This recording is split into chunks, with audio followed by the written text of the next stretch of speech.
Derrière la connotation affective du cœur, nous aimerions que de la même façon que l'on parle actuellement d'un plan cancer, il y a un plan pour les maladies cardiovasculaires. Pourquoi? Parce que si on regarde les chiffres, tout de suite après le cancer, les maladies cardiovasculaires sont les pathologies qui tuent le plus dans notre pays.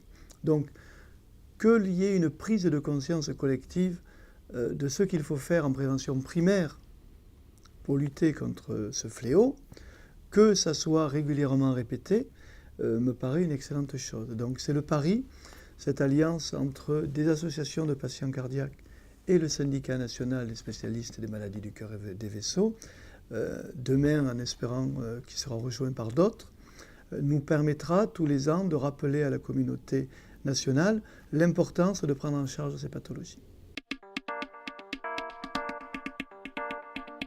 Nous avons besoin des associations de patients parce que le message véhiculé par un médecin, c'est un message, je dirais, institutionnel. Et il n'y a rien de plus efficace que quelqu'un qui a la même maladie que vous et qui vous parle de votre maladie. Et donc les associations de patients, des clubs cœur et santé, il y en a beaucoup en cardiologie dans toute la France, c'est effectivement quelque chose de formidable.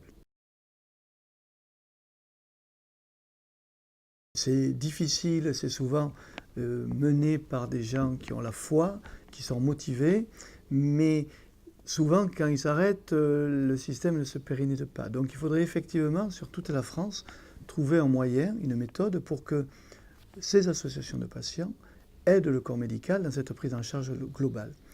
C'est une évidence, à partir du moment où on parle de prise en charge globale de maladies chroniques, si il peut y avoir la prise en charge d'une partie de l'éducation ou de la partie pour les cardiologues de l'exercice physique qui doit être fait par des associations de patients, ça ne peut être qu'une bonne chose.